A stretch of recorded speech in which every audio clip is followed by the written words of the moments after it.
So for today's quick tutorial, we're going to learn 9 words. 9 words that help us to draw things three-dimensionally. We're going to use a drawing technique called perspective, which we're going to learn about in future tutorials.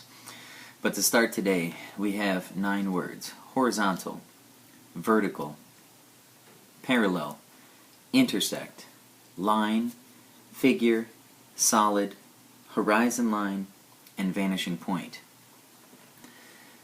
Understanding all of these words is really important because it's the language that we're going to use to be able to see things three-dimensionally and to draw them that way on a flat surface. So we begin with the word horizontal. Horizontal and vertical are words that describe the way lines move. In other words, the direction of those lines. Horizontal means a line that travels from left to right. But do keep in mind that you can have curvy lines or zigzag lines that travel from left to right. That is horizontal. Vertical, as I already said, is also referring to the direction of the line. However, vertical lines travel in the opposite direction of horizontal lines. Vertical lines travel up and down. This also applies to lines that zigzag up and down or go curvy up and down. A nice way to remember this might be when they talk about basketball players and their vertical ability. It is how high they jump. In other words, up and down.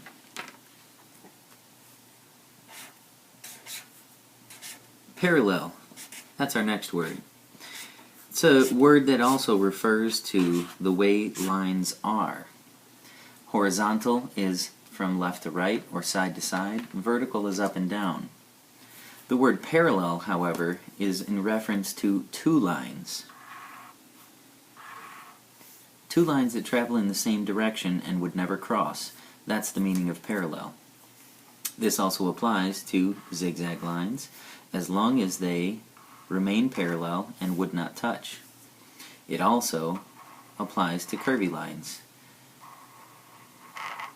The direction doesn't matter.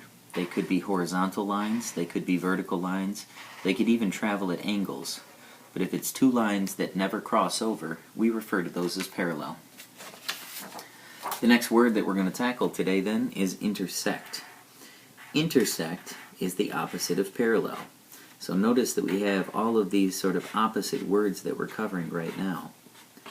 Vertical and horizontal are opposites of one another.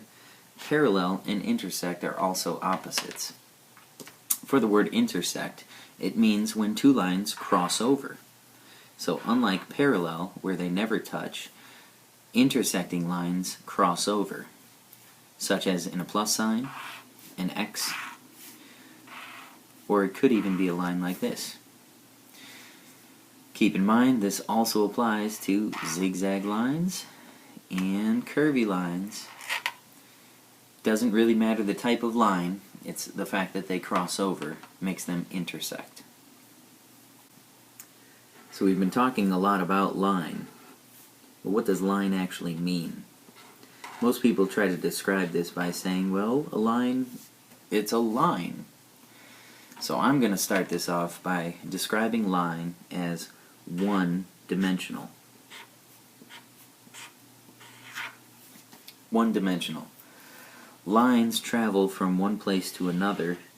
In other words, we get to measure them only one way.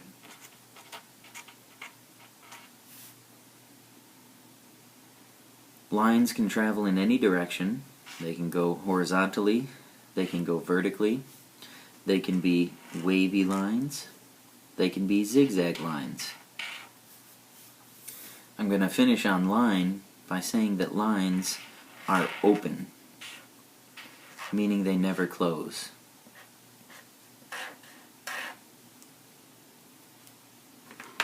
So again, line is one-dimensional and it remains open. Figure then is our next word.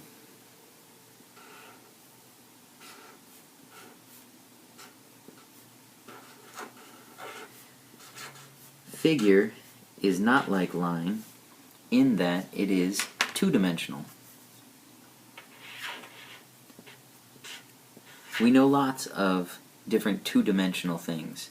Normally we'd refer to them as shape, and really those two words, figure and shape, mean the same thing. So shapes we know: squares, circles, triangles, rectangles. These are all shapes we're familiar with. We refer to them as two-dimensional because we can measure them in length and in height. So when we have something that can only be measured one way, it's one-dimensional. When we can measure in two different ways, it makes it two-dimensional. Keep in mind that a two-dimensional shape or figure does not have to have a name. We could draw something really wild and crazy like this, and that is also considered a figure or a shape. Now, to make this separation clear, we said that line is open, figure is closed. I'm going to draw one last thing for you here. We'll make a wild and crazy line, and if I leave it just like this, if you notice these two ends don't touch, everything else is closed, meaning it goes all the way around. It's a line that closes on itself. If I leave this drawing just like this, it would belong up here in line. However, in order to make it a shape, it's very easy. We just have to connect those two sections. Now it is closed, and it is a shape. So a figure is two-dimensional, a closed shape. The next word for us to discover is solid. You might encounter this in science class.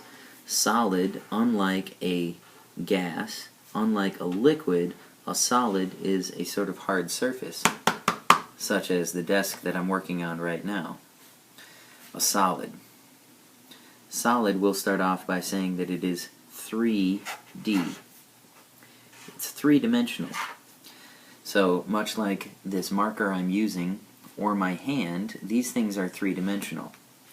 However, for our purposes, we're going to refer to anything that appears to be three-dimensional as a solid. If I draw a square again, a square belongs up here in figure, shape, two-dimensional. We can measure its length, we can measure its height. If we want to turn this into a solid, we need another way to measure it.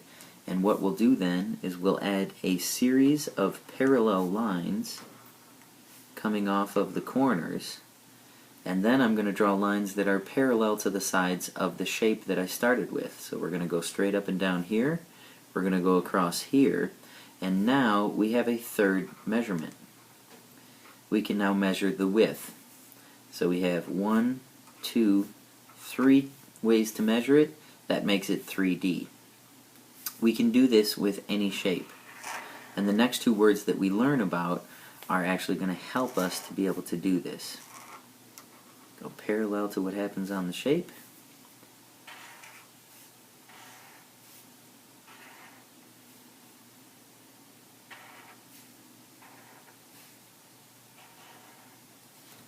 Everything I've just drawn here appears to have a three-dimensional aspect to it. That we would refer to as a solid. Horizon line is our next word. Horizon line is normally the very first line that we would draw when we were going to do a perspective drawing. Horizon line does a couple of things for us. I'll begin by saying it says horizon. Much like horizontal, the word is in there, horizon, horizontal. So a horizon line is a line that goes horizontally. And on our paper, it normally is around the middle of the page. Now what this does for us, the horizon line, shows us a separation between the sky and the ground.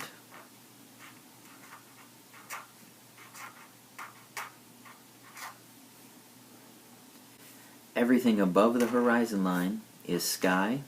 Everything below the horizon line is ground.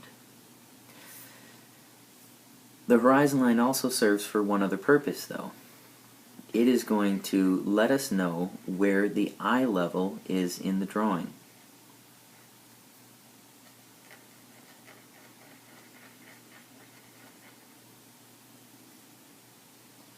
If we have a solid that is above our eye level, we are able to see one side of it as well as the bottom. If there is a solid that is below the horizon line, we are able to see the top of it and a side. So the horizon line does lots of things for us. Keep in mind, though, that the horizon line is arbitrary, meaning its placement could go anywhere. We normally put it in the middle, but it just as easily could go far down on the page or very far up on the page. However, through all the tutorials I give, we're going to keep it right in the middle. It leads us to our last word, which is vanishing point. The vanishing point is what ties all of this together. The vanishing point was something that was discovered by an architect during the Renaissance days, during the 1400s. What the vanishing point is a completely imaginary point that we're going to put on our piece of paper to help us draw things three-dimensionally. The vanishing point.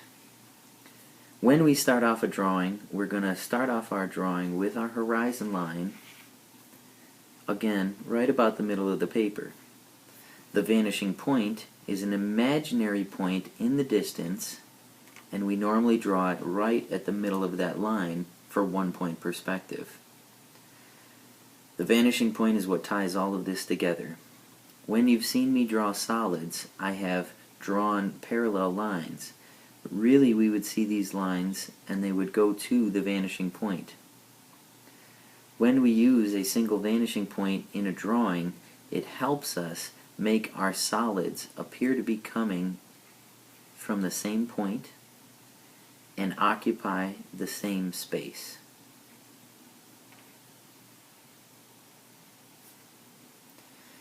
Now this gets really interesting when we apply this to experiences that we already know. Say, for example, you imagine yourself in a hallway at school. And when you look next to you, you see a locker that is probably a little bit taller than you. As you look down the hallway, though, the lockers appear to get smaller and smaller and smaller. Now we know that they don't actually get smaller, but they appear to as they recede in the distance. Now I can draw something right here that appears to be something like a hallway at school by using the vanishing point to help me. We'll draw a box here that's going to be the end of the hallway. And I'm going to use the vanishing point to help me draw out lines from the corners of my box that I just drew. That's going to show us where the walls and the ceilings and floor are for our hallway. Along the walls, I'm going to use a series of vertical lines. They are all parallel to one another. And this is going to help us to see the lockers, all of the lockers running down the hallway. We're going to do the same thing on the other side, a series of vertical lines that are parallel to one another. Now for the floor, I'm going to use horizontal lines. If I take a series of horizontal lines that are parallel to one another, and I'm going to come back again now using the vanishing point to help me draw intersecting lines along the ground, all of them starting from the vanishing point and working their way out. Now we can see that the scene I've drawn looks fully three-dimensional. We see the row of lockers happening on the sides, we see a tile floor that happens on the ground, but all of it is tied together by the use of this vanishing point. So over the next several tutorials, we're going to learn how to draw some simple shapes and make them look three-dimensional. We'll move on to more complicated shapes and eventually be able to create a three-dimensional scene of buildings and roads and sky, all of it tied together through the use of these words and finally by the vanishing point.